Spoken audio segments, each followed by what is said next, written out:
Quiero compartir con usted mi opinión. La política y la administración pública en ocasiones las queremos ver como dos elementos separados. Son consustanciales. En la vida de un Estado, usted no puede separar a la administración pública, de la burocracia, de la gestión política. Tendrá que estar el poder siempre involucrado con la burocracia. En ocasiones pareciera que para corregir lo que viene pasando en la administración pública, hay una especie de bullying hacia el administrador público.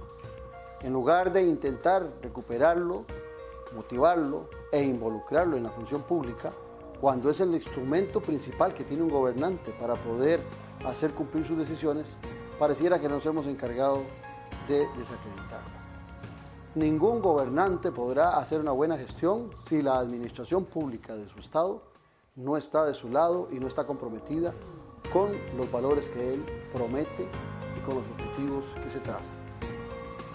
La administración pública sigue siendo un baluarte determinante en cualquier gobierno. Esa es mi opinión.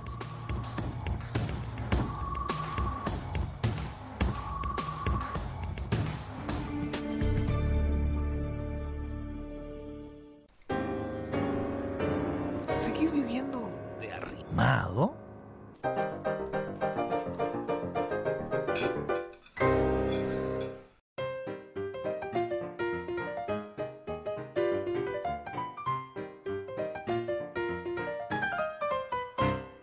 Málaga City.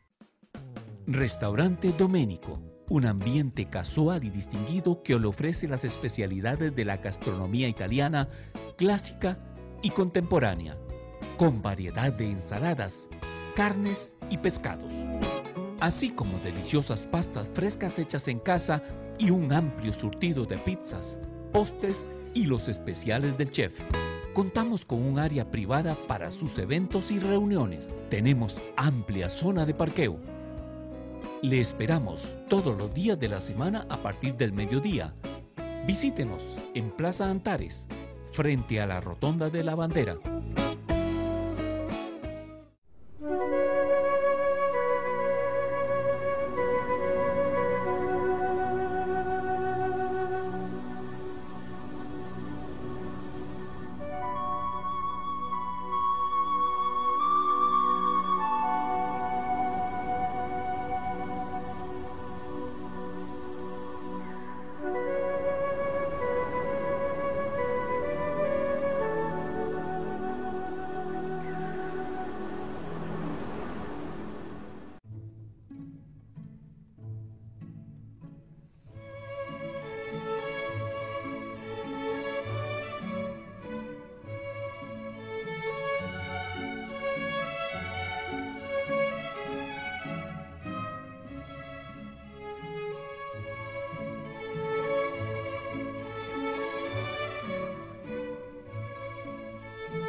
No podés decir que te falta información para tomar decisiones. Ya no podés escudarte en no conocer cuáles son las decisiones trascendentales, porque ahora tenés la mejor revista política del país. Decisiones, la huella en la política. Conoce e inscribite en su versión digital en revistadecisiones.com. Las decisiones de la buena política se comprenden, analizan y se profundizan en Decisiones, la huella en la política.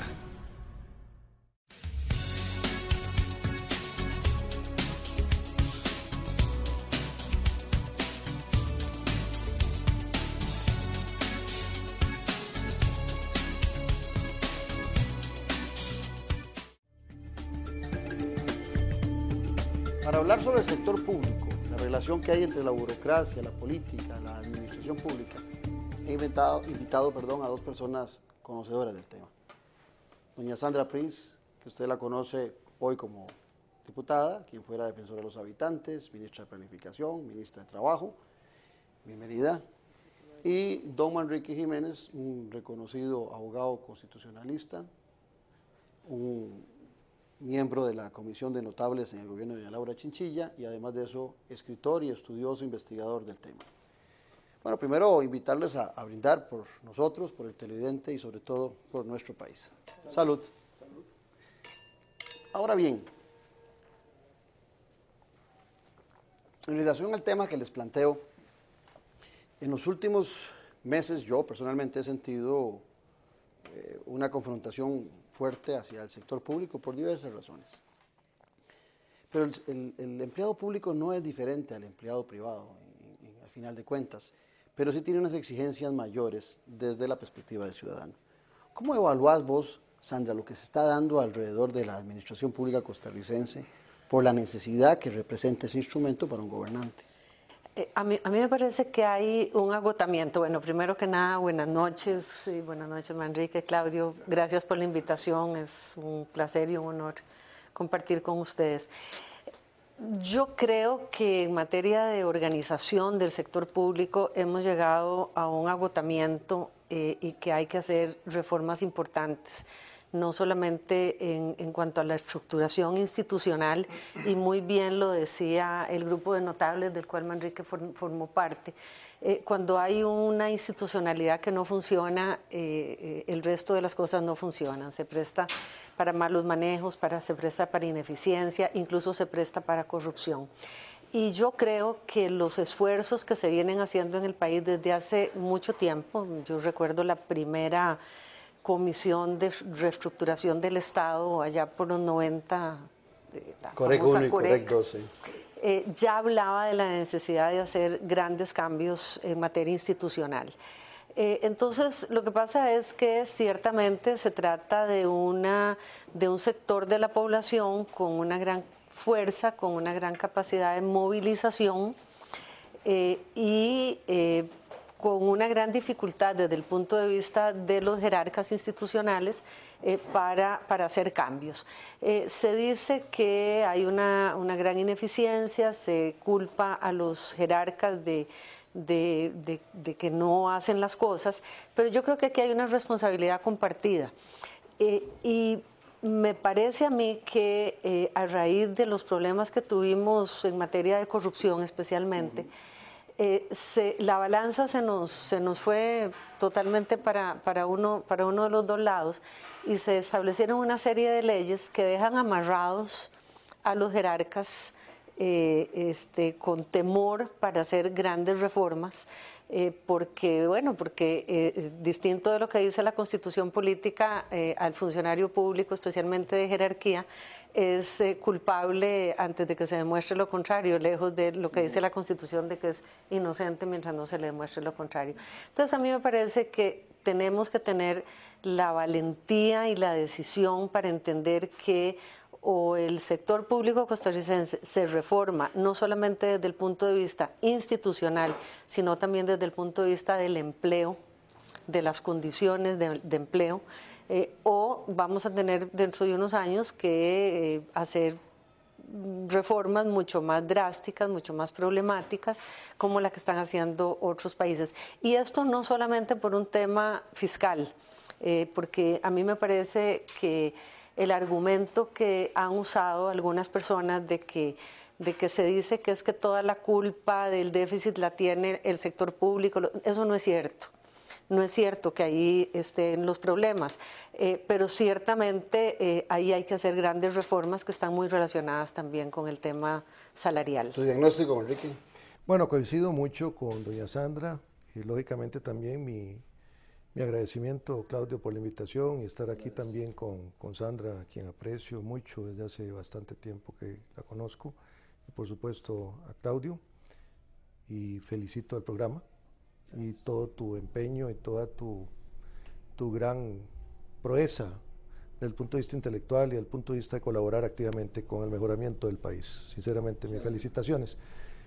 Bueno, es un honor de nuevo estar aquí. En realidad, cuando hablamos de administración pública, sin duda alguna estamos hablando de un problema macro, es decir, una situación problemática de una gran envergadura. En este sentido, no solo es la administración pública en sentido estricto, léase administración pública en sentido material, que son todos los que tiene que ver con las conductas administrativas que pueden ser desarrolladas estrictamente por la administración pública, pueden ser desarrolladas por incluso la Asamblea Legislativa, Tribunal Supremo de Elecciones, etcétera. O sea, esa dimensión material es mucho más amplia que la formal. La formal es administración pública, o sea, todo aquello que no es asamblea legislativa, ni en este caso también lo que es Tribunal Supremo de Elecciones y todo aquello que no sea ejecutivo, digamos, en términos simples.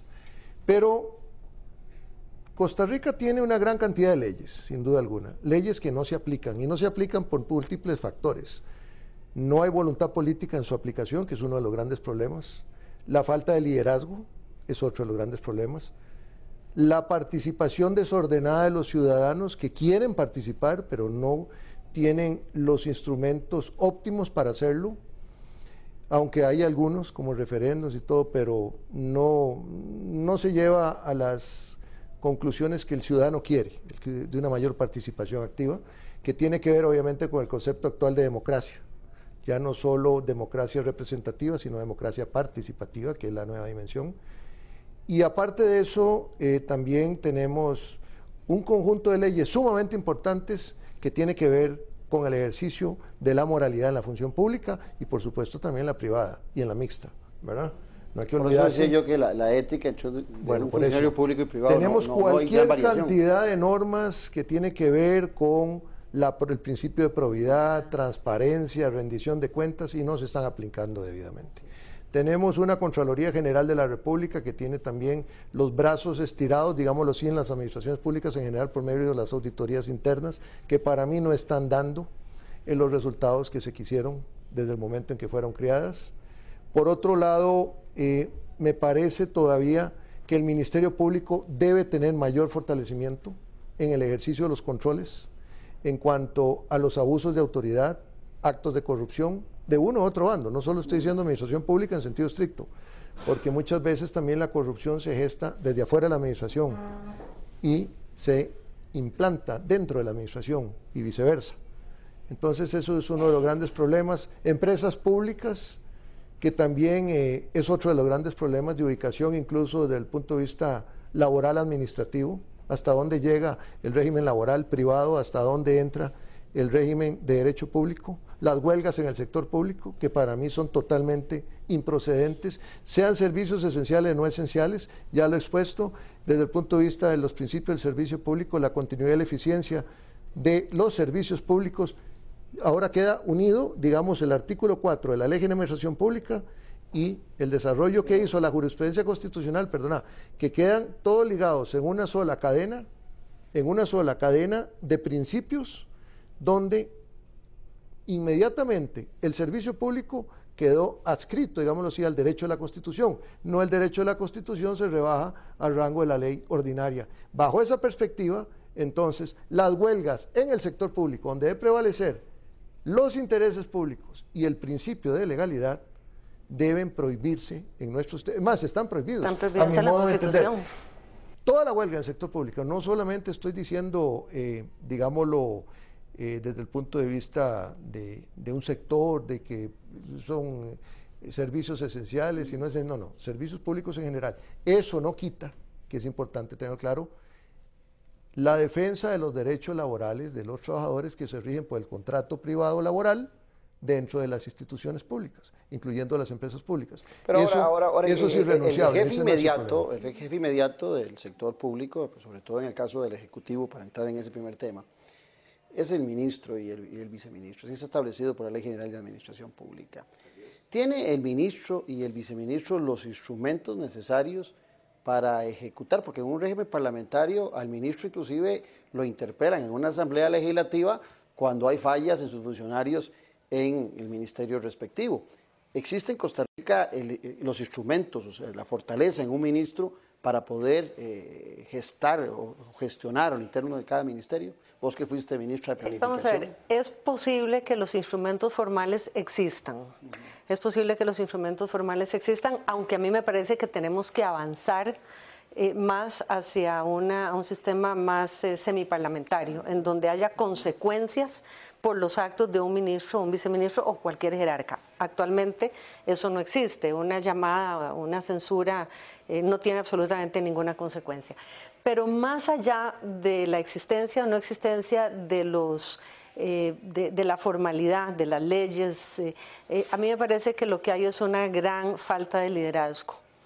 Hay una gran falta de liderazgo en el Ejecutivo, y no me refiero actualmente en el Ejecutivo, sino en términos generales. Hay una gran falta de liderazgo, hay una gran falta de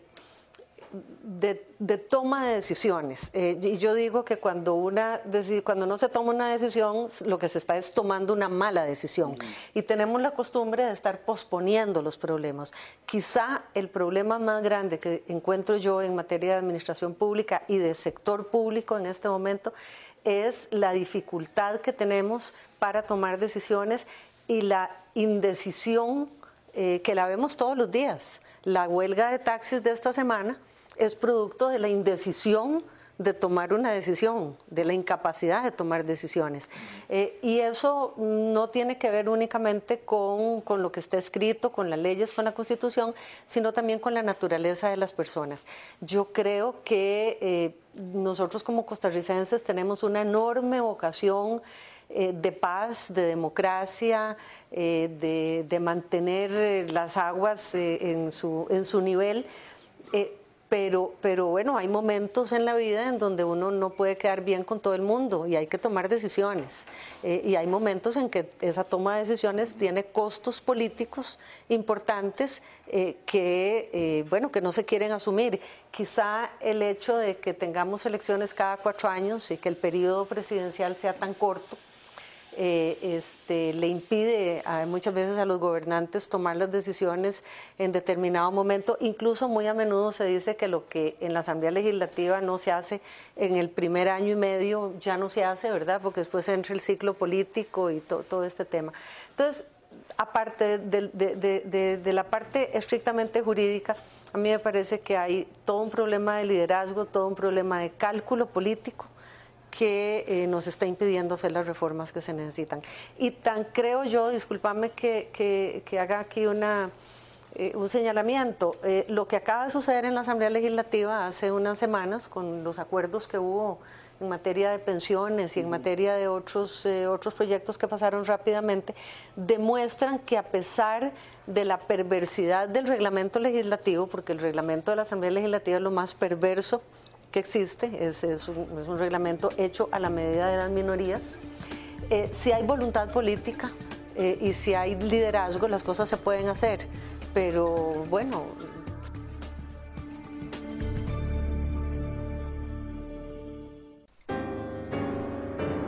¿Seguís viviendo de arrimado?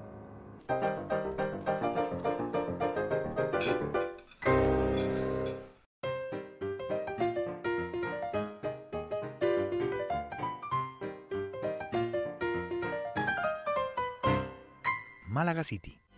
Café y palabras, porque la política sí importa.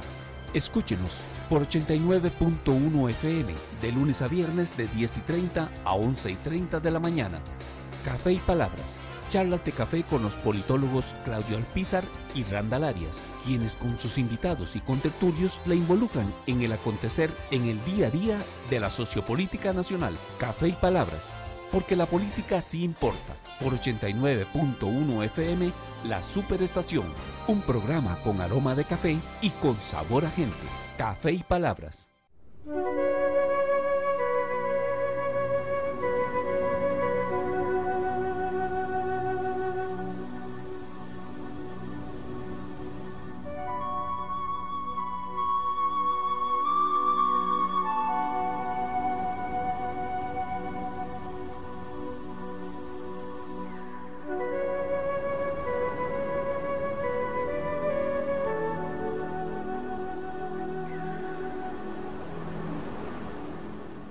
Soy sobreviviente de cáncer y hoy puedo decir que tengo un corazón latiendo nuevo en mí. Pensaban que no iba a volver. Yo los alistaba para la escuela mientras ella estaba en el hospital. Y yo rezaba por ella para que volviera a nuestra casita. Cuando yo desperté, no lo podía creer, que estaba viva otra vez. Llegó como una persona totalmente nueva. La Caja de Seguro Social para mí significa vida, esperanza. Teleplus Digital, los mejores canales al mejor precio. Más de 50 canales por solo 10.500 colones al mes. Con Teleplus Digital podrá disfrutar de señal calidad digital, más tecnología y los mejores canales, con cobertura en toda el área metropolitana. Teléfono 2286-3344 o 905-123-4567. Correo electrónico ventas@plus.cr. WhatsApp 6046-1086. Teleplus Digital, calidad impecable a un precio increíble. No podés decir que te falta información para tomar decisiones. Ya no podés escudarte en no conocer cuáles son las decisiones trascendentales, porque ahora tenés la mejor revista política del país. Decisiones, la huella en la política. Conoce e inscribite en su versión digital en revistadecisiones.com. Las decisiones de la buena política se comprenden, analizan y se profundizan en Decisiones, la huella en la política.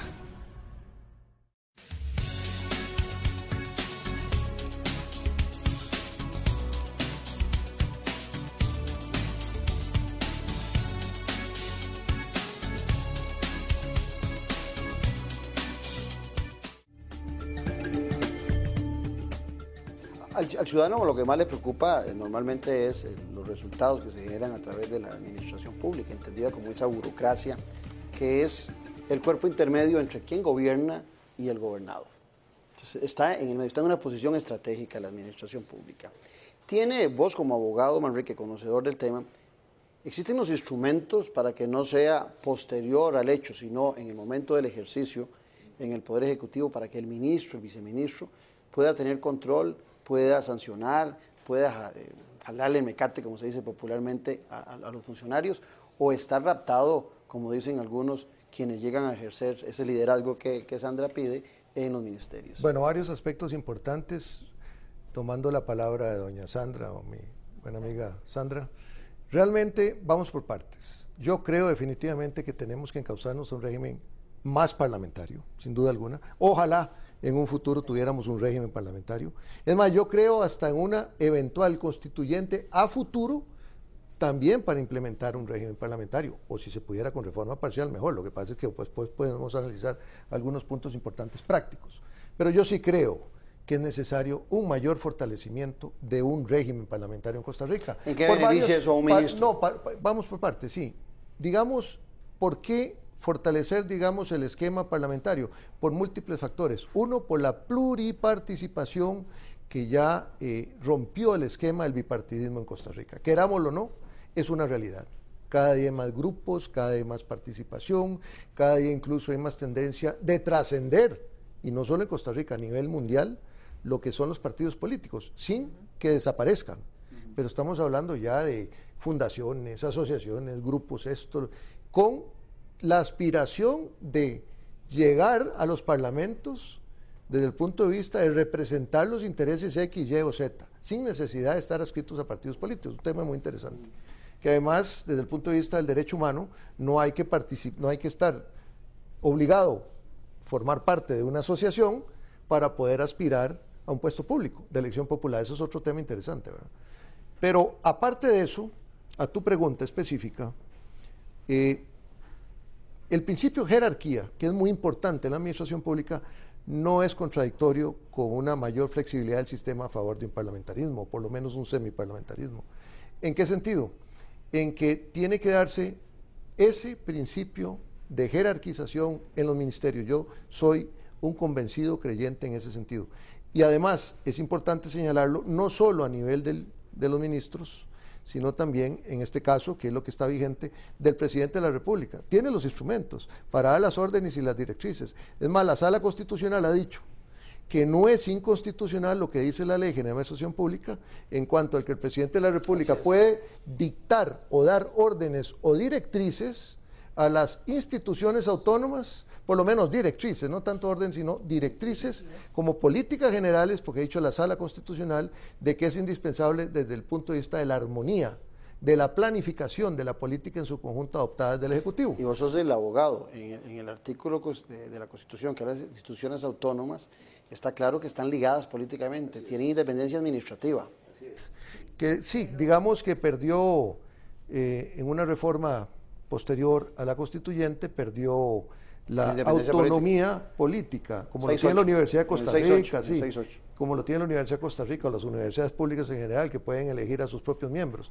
Ahora no, ahora los elige básicamente el Consejo Pero es con esa idea de mantener sí, lo que pasa es que se pervirtió, en el sentido de que se convirtió las instituciones autónomas a través de la Junta Directiva, incluyendo los bancos del Estado, se convirtió en un reconocimiento de la politiquería de nuestro sistema, y vemos gente que no tiene nada que ver ni de conocimiento de banca dirigiendo bancos. Perdón, eso es una barbaridad, pero bueno, es una realidad también. Sandra, te veo inquieta. Sí, bueno, primero porque recordemos que el espíritu del constituyente era que el Estado era uno. Y que las instituciones pertenecían a, es decir, era una unidad, el Estado es un patrón único. Desde ese punto de vista, incluso con las reformas que se han hecho posteriormente, yo interpreto que la autonomía de las autónomas, valga la redundancia, es autonomía en relación con el tema que tratan.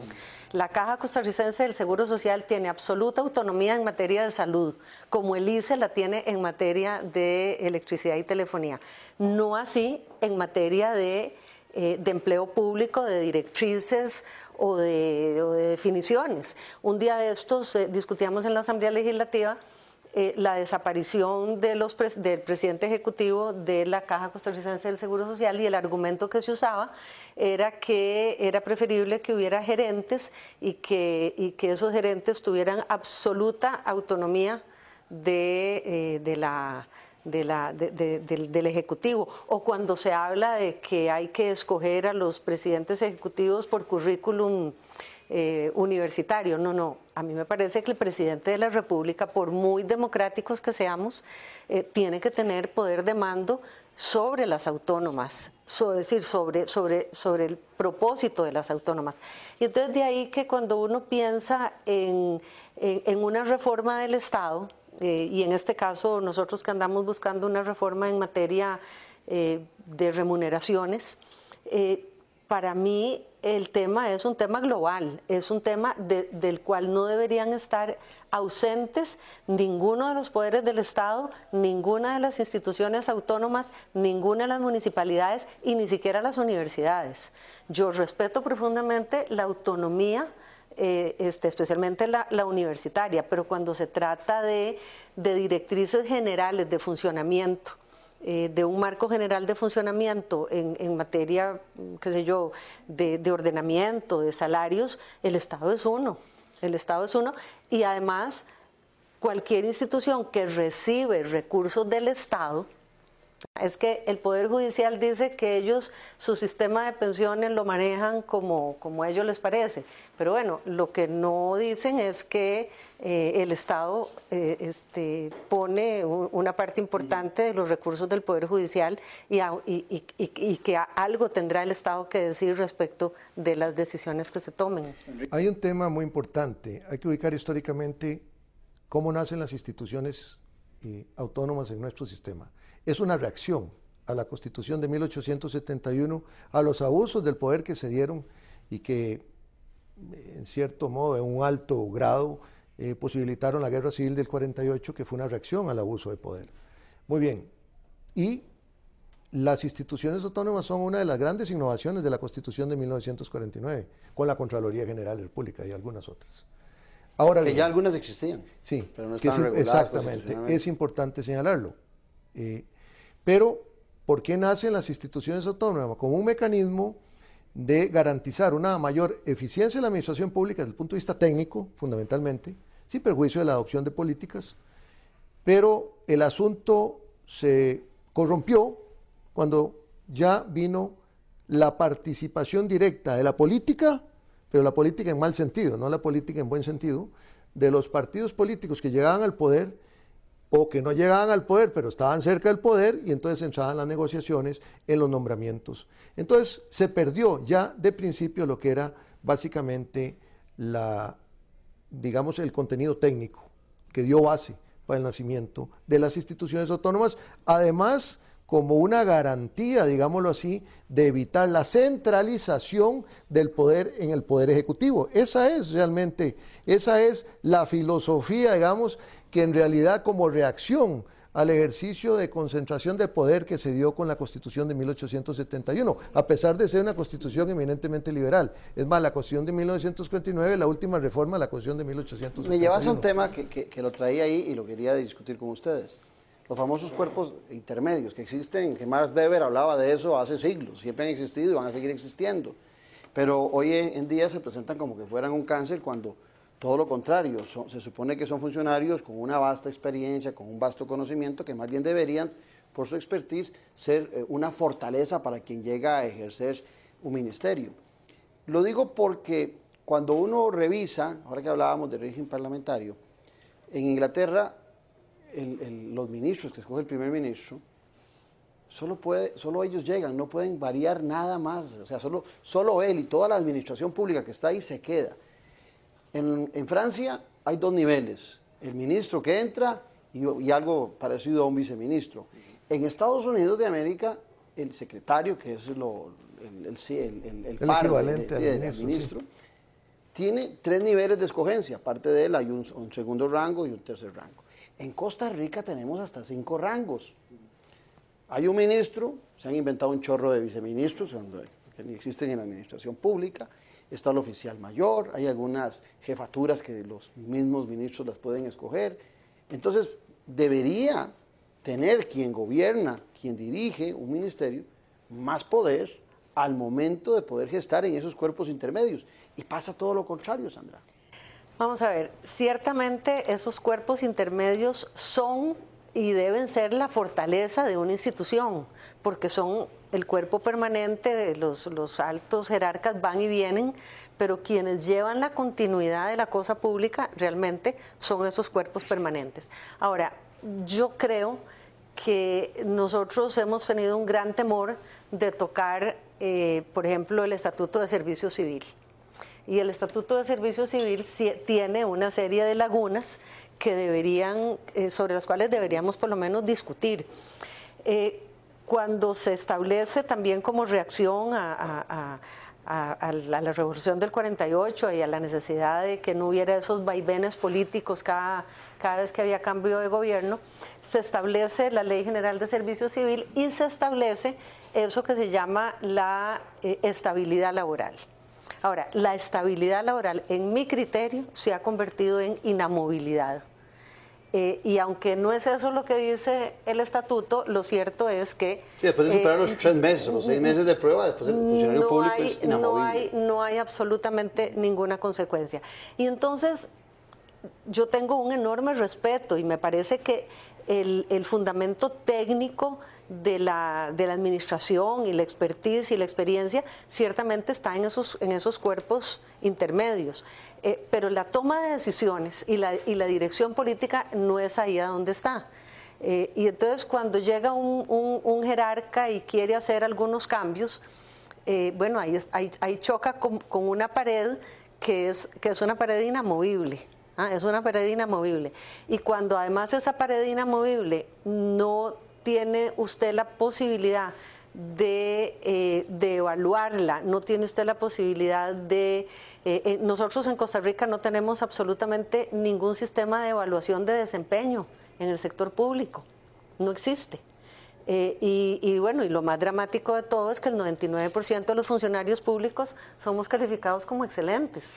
Y digo somos porque así es, así nos incluimos todos. Entonces, ahí es a donde a mí me parece que, tomando en cuenta que hay que fortalecer ese músculo importante que es la burocracia, no puede dejar de pensarse también que ha habido abuso por parte de los partidos políticos, por parte de los sectores interesados, incluso en meter gente que a partir de un clientelismo político, que entonces ya no es ese cuerpo de expertise al que vos haces referencia en países como Francia o como Inglaterra. Soy sobreviviente de cáncer y hoy puedo decir que tengo un corazón latiendo nuevo en mí. Pensaba que no iba a volver. Yo los alistaba para ir a la escuela mientras ella estaba en el hospital. Y yo rezaba por ella para que volviera a nuestra casita. Cuando yo desperté, no lo podía creer que estaba viva otra vez. Llegó como una persona totalmente nueva. La Caja de Seguro Social para mí significa vida, esperanza. Restaurante Doménico, un ambiente casual y distinguido que le ofrece las especialidades de la gastronomía italiana, clásica y contemporánea, con variedad de ensaladas, carnes y pescados, así como deliciosas pastas frescas hechas en casa y un amplio surtido de pizzas, postres y los especiales del chef. Contamos con un área privada para sus eventos y reuniones. Tenemos amplia zona de parqueo. Le esperamos todos los días de la semana a partir del mediodía. Visítenos en Plaza Antares, frente a la Rotonda de la Bandera.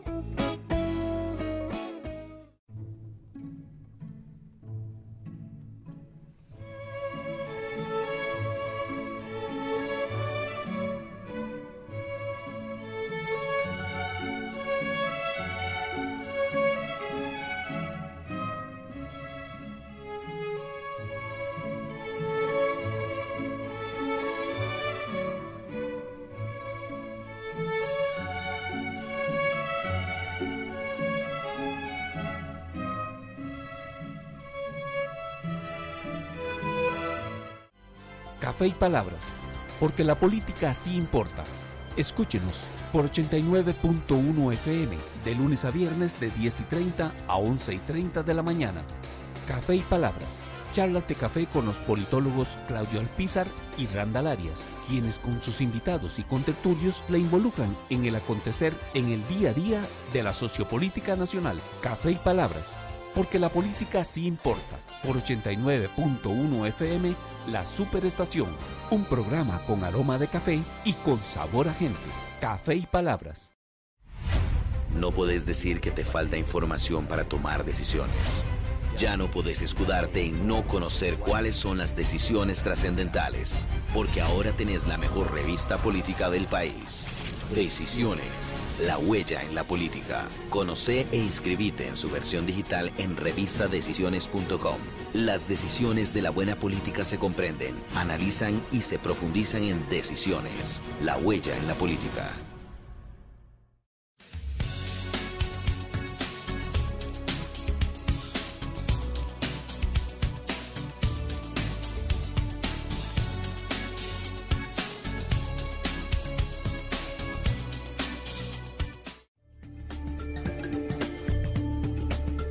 Porque en ese tema, Manrique, llama la atención que donde normalmente si no sos titulado no puedes tener puestos de dirección, a diferencia del sector privado, que lo que vale es tu conocimiento y tu experiencia. Puede que no tengan ni un solo título, pero te dan el puesto. En el sector público es imposible, entonces se le exige un conocimiento, un estudio. Los salarios del sector público son, digamos que muy buenos salarios, en su mayoría, y todos esos elementos, Manrique, deberían ser más bien, como lo plantea Sandra, elementos para que uno pudiera no disminuir los salarios, no concentrar solo el tema en eso, sino un exigimiento de calidades y de compromiso del funcionario público. Así es, sí, eso forma parte de la ética en el ejercicio de la función pública, pero la ética no solo es la persona que encarna el ejercicio de esa función específica, que debe ser bajo el principio de probidad, sino también los principios de invigilando y también el principio del control, de la fiscalización efectiva, porque tiene que haber un entrecruzamiento en la administración pública, porque hay fondos públicos, hay hacienda pública de por medio, para que precisamente no se den los abusos de corrupción que se ha dado tanto en nuestro sistema. Ahora, ¿Y el derecho público nuestro en eso funciona solo a posteriori o puede funcionar antes? No, claro que sí, puede funcionar antes. Precisamente para eso están las auditorías internas en gran parte, y para eso está también la Contraloría General de la República, desde el punto de vista de ejercer los controles internos e incluso hacer las investigaciones del caso a lo interno de las administraciones públicas, levantar los procedimientos de investigación e incluso las sanciones. Las sanciones, sea por actos consumados o sea por conductas viciadas de nulidad absoluta, que puede llevar precisamente a actos totalmente materiales y abusivos de poder, etcétera, etcétera. Ahora, hay varios aspectos que aquí se han tocado que no quiero dejar por fuera. Número uno, es muy importante las presidencias ejecutivas. Yo estoy convencido de que la presidencia ejecutiva es indispensable porque tiene que ver con ese liderazgo interno de la administración pública y además porque se señala la responsabilidad directa del jerarca a lo interno de la administración y no esos órganos que se van generando que son una especie de órganos sueltos, a veces muy difíciles de poder sentar las responsabilidades directas en el ejercicio de los funcionarios públicos con corrupción. Por ejemplo, un presidente ejecutivo se señala, ven un momentico, vamos a ver que usted rinda cuentas, y si es del caso, se le sanciona e incluso se le despide y se le lleva al Ministerio Público. Es mucho más sencillo, incluyendo también las juntas directivas, tienen ese gran problema. Se diluye el grado de responsabilidad, se pasan uno a otro, y entonces a la hora de la llegada de sentar las responsabilidades, este no firmó, este firmó al revés, esto aquí, que allá, y entonces viene un problema de ubicación precisa del régimen de responsabilidad en el ejercicio de la función pública. Ese es un aspecto importante. Otro que no quiero dejar desapercibido es el reglamento, que aquí lo dicen que es perversión. Claro que es perversión. El reglamento de la Asamblea Legislativa tiene que tener varias reformas puntuales. No hace falta, pensar en un replanteamiento absoluto del reglamento. Son muy precisas, son muy puntuales. Pero el reglamento, como está diseñado legislativo en nuestro sistema, es una dictadura de la minoría. Y eso no puede ser. Esa es la negación de la democracia. En una democracia tiene que respetarse la voluntad de la mayoría. Y la minoría se le respeta, pero no puede imponérsela a la mayoría. O sea, es la reversión del principio democrático. Y eso tiene nuestro reglamento legislativo. Eso hay que cambiarlo. Y entonces esos son aspectos tan importantes desde el punto de vista práctico, actual e inmediato, que se puede llevar a cabo de reformas muy puntuales con voluntad política y con mayoría consensuada a nivel de las asambleas. Ustedes me llevan un elemento, y vos que has estado en los dos escenarios, tanto en el Ejecutivo como en el Legislativo. Gracias, Víctor. Pareciera que o no tiene los instrumentos, o si los tiene, como dice Manrique, el Poder Ejecutivo no hace su tarea con el sector público. Y entonces la Asamblea Legislativa, en algunos casos, y yo lo he venido diciendo, percibo inclusive acoso laboral de algunos diputados, no es el caso tuyo, pero inclusive en el caso tuyo lo he levantado mucho, porque me parece que has negociado, que venía el proceso de todo el empleo público, pensiones, que venía en un proceso muy lindo, involucrando diputados de diferentes fracciones, y hay otros diputados, el mismo Otón Solís, el mismo Otto Guevara, que a mí en algunos momentos los he sentido con un acoso hacia el sector público, porque no solamente generan cámaras, generan medios de comunicación atentos al tema, pero me da la impresión, Sandra, vos que has estado en los dos, que ante la falencia del Ejecutivo de tomar las medidas y de controlar y de calificar y de hacer lo que tiene que hacer en ese aspecto con los empleados públicos, la función ha tomado el Poder Legislativo en un espacio, en ocasiones, de acoso laboral, que parece que no es el escenario más apropiado para poder tomar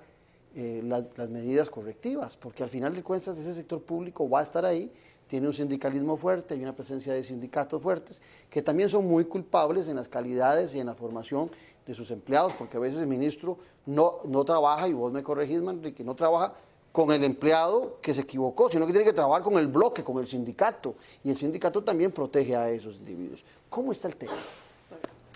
A mí me parece que efectivamente el tema de la reforma en materia de empleo público, aunque a mí no me gusta hablar de empleo público, porque yo creo que realmente los proyectos en los que estamos trabajando tienen más que ver con el tema de remuneraciones y de eficiencia. Y vuelvo a decir, esto no es para solucionar el déficit fiscal, en eso estemos clarísimos. Tiene que ver más con un tema de eficiencia en la función pública. Y yo coincido con vos, Claudio, en que la manera no es acosar al sector público. Yo muchas veces le he dicho a algunos de mis compañeros que, que se les va la mano en ese diario denunciar de cuánto gana fulano y cuánto gana sutano, y por qué. No, está bien, hay que decirlo, y todos sabemos que el empleado público en este país gana 2 o 3 veces más de lo que gana un empleado privado. Y si no me equivoco, Costa Rica es el país en donde la diferencia, por lo menos en América Latina, entre el salario del sector público y del sector privado es más grande. Pero la manera de resolver este problema no es acosando a un sector público, y con todo respeto lo digo para la prensa también, yo creo que esa no es la vía. A mí me parece que la vía por la cual vamos a tener que llegar a implementar estas reformas es por la vía de la negociación. Y yo tengo la esperanza de que dentro de la Asamblea Legislativa podamos hacer eso. Ahora, ciertamente nos encontramos con un sector sindical duro, que se ha ido empoderando de una manera mucho más fuerte en los últimos años, con un agravante, y es la enorme división que hay en el sector sindical. En este momento el sector sindical está dividido, completamente dividido. Como la Asamblea Legislativa, está más o menos atomizado, tal vez no entre 9 sindicatos, pero sí entre 2 bloques muy grandes. Y entonces también uno puede percibir que hay una especie de competencia de quién hace la huelga más grande o quién pone a más gente en la calle. Y eso hace que también la negociación sea difícil. A mí me ha tocado negociar con sindicatos de diferentes agrupaciones, y yo encuentro espacio para negociación con algunos, no voy a decir con todos. Y entonces yo lo que siento aquí es que el avance que hemos logrado hacer y que en este momento estamos teniendo ha sido la posibilidad de que diputados de las diferentes fuerzas políticas, desde la izquierda hasta la derecha y pasando por el centro, nos hemos sentado a trabajar sobre un texto que no será el texto perfecto, pero que será un inicio de modificaciones en busca de un Estado más eficiente y sobre todo un Estado más ético y más justo, porque se da una serie de faltas a la probidad, como dice muy bien Manrique, y también de injusticias. Es decir, hay la falta. Vamos a ver, el tema de generación de empleo. El tema de generación de empleo es algo que nos tiene que mover a nosotros a pensar que es absolutamente necesario terminar con esa cantidad de instancias por las cuales tiene que pasar un empresario privado para poder hacer un emprendimiento grande o pequeño. ¿Y por qué se han dado esa serie de instancias? Bueno, yo creo que en parte eso se ha dado o por politiquería para colocar gente, o como una manera equivocada de prevenir corrupción, porque cada uno vigila lo que hace el subalterno. Y no habrá un exceso de percepción de corrupción. Exactamente. Nos está llevando, Manrique, a ese exceso de legislación lo que pasa es que hay una gran corrupción. O sea, no hay duda. Hay una gran corrupción. Están los tubos abiertos por todas las instituciones. Hay bandos medios que se han adueñado de administraciones públicas, desgraciadamente. Llega a tomarse decisiones políticas y no se puede, si no pasa por ese filtro, que en última instancia es el que toma la decisión. Eso no puede ser. Aquí lo que hace falta es una cirugía mayor a nivel institucional, hacer un replanteamiento, poner a funcionar las administraciones públicas con base en los principios del servicio público. Esos principios, servicio público, ahí está dicho todo. Igualdad, eficiencia, probidad, rendición de cuentas, adaptación de las administraciones públicas a los cambios sobrevenidos de hecho y de derecho, eficacia, que no es lo mismo de eficiencia, ¿verdad? Objetividad, continuidad, todos esos principios están regulados, incluso tienen rango constitucional. ¿Y cómo se ponen aquí en práctica nuestro sistema? ¿Quién los pone en práctica? Pues los funcionarios públicos están en la obligación de ponerlo en práctica. El primero que está obligado es el presidente de la República como máximo jerarca de la administración pública. Y por supuesto las juntas directivas, el problema práctico es que si lo ponen a funcionar en otros, tienen que funcionar en sí mismo. Y nadie quiere que se pongan a funcionar porque todo esto es un desastre. Esa es la realidad de este país. Esto es una anarquía en gran parte del punto de vista de toma de decisiones, eso es una anarquía desde el punto de vista de la organización y actividad de la administración pública. Aquí hace falta poner orden. Tiene que haber voluntad política, los apoderamientos necesarios que existen, definirlos muy bien, clarificar muy bien cuáles son las normas que tienen que aplicarse y desechar aquellas que no sirven, porque incluso vemos instituciones de la administración pública que repiten funciones y por ejemplo, que básicamente van supuestamente por ley a cumplir los cometidos que se repiten, y son fondos públicos que se pierden, son instituciones que no sirven o administraciones totalmente inertes, que no satisfacen los intereses públicos en el tiempo y el espacio correspondiente, municipalidades que también son centros de corrupción en abundancia. Es decir, llamémoslo por su nombre, Costa Rica está cogido por la corrupción. definitivamente. Eso no me cabe la menor duda. ¿No lo ves así de grave? Sí, así lo veo grave. No lo veo tan... Pero no solo lo veo en el sector público, lo veo también en el sector mixto y muchas veces en algún sector privado, que por supuesto que no se están ejerciendo controles, los controles definitivos, necesarios, insisto, es indispensable un fortalecimiento del Ministerio Público. Pero vos ves, Sandra, vos ves tan grave la corrupción como por lo menos yo lo veo Enrique. como litigante, lo veo todos los días, yo vivo peleando incluso con la administración o incluso a favor de la administración, uno se da cuenta de la ineficiencia en la administración pública. Ya el grado de ineficiencia de la administración pública, a mi modo de ver, es un alto grado de corrupción, porque no se está cumpliendo con el deber de eficiencia que forma parte del servicio público, sin duda alguna.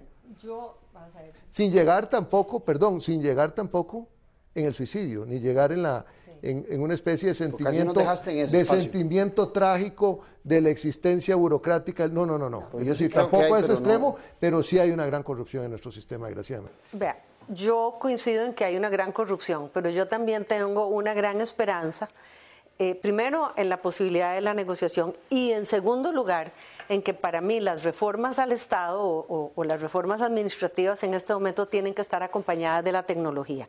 Nosotros no podemos ya pretender transparencia si no es a través de tecnología. Y tenemos los instrumentos. La eficiencia y entonces la reforma del Estado en este momento no puede prescindir de la tecnología. Nosotros hemos reclamado, yo he reclamado, por ejemplo, todo este tema de las compras públicas del Estado, que es la fuente más grande de corrupción. Bueno, de ahí se dejó morir un sistema que se implantó, ahora se está tratando de implementar otro, pero hay una gran resistencia, ¿verdad? Hay una gran resistencia para poner en marcha esos instrumentos. Vea que todo el tema de gobierno digital debería ser una fuente importante para prevenir corrupción que le existe. Lo que pasa es que yo no creo que en este momento se pueda prevenir la corrupción únicamente a través de la ley. Es decir, ya eso está aprobado. Para mí el tema ahora tiene que ver un poco más con el tema de la tecnología. Y por otra parte, como diría Sor Juana Inés de la Cruz, a mí me parece que ¿cómo es? Tan culpable es el que peca por la paga como el que paga por pecar. Aquí el sector privado no es ajeno a la corrupción, es decir, aquí hay dos partes en toda la historia, ¿verdad? Entonces, que se hable, yo no puedo negar que hay una gran corrupción en el sector público, pero no creo que pueda desligarse eso del accionar también del sector mixto o del sector privado. Al final de cuentas pareciera que lo más urgente es una reforma administrativa, más que una reforma de Estado. Bueno, yo creo una constituyente. Sí. Bueno, ya vamos a entrar al tema de la constitución. Ya se nos fue el tiempo. Cerramos porque ya se nos fue. Sí, qué lástima, porque esto es demasiado amplio. Nada más un punto importante. Sí, sin duda alguna, la tecnología es indispensable. Es indispensable, tiene que ver con todo el principio de eficiencia, sin duda alguna. Vienen inversionistas, este país está rezagado totalmente desde el punto de vista del incentivo real, práctico a los inversionistas, de darles soluciones prácticas en cortos plazos, a menores costos. Todo eso forma parte de una necesidad, de un vuelco de este país, precisamente para que exista un mayor dinamismo de las administraciones públicas, coparticipando decentemente con los sectores productivos, los sectores privados de buena fe, incluso públicos también, que quieran llevar adelante, digámoslo así, inversiones sanas, porque también hay inversiones corruptas, no, inversiones sanas, inversiones que den empleo sano, que el país pueda progresar, como lo ha hecho también a través, por supuesto, de la actividad de los sectores privados, sin duda alguna, que son los que mantienen en gran parte la economía de este país. No, agradecerle a ambos. Qué ya lástima, se acabó. Qué lástima. Entonces no entramos al tema de la constituyente. Vas a tener que invitarnos otro día, porque la verdad que es un tema apasionante. Aquí, como cierre, lo que creo es que entre ese pleito entre la administración pública y los gobernantes de turno, el gran perjudicado es el ciudadano, ¿verdad? Porque al final de cuentas al ciudadano no le llegan las respuestas prontas, hay una desilusión alrededor de cómo se administra el país y el tema de la corrupción pues sigue pululando con más fuerza. Muchas gracias a ambos. Gracias a ustedes. Sobre todo a ustedes las gracias por habernos acompañado. Hoy lunes, los espero de hoy en 8 días con la política con P mayúscula. Un abrazo a la distancia. Gracias.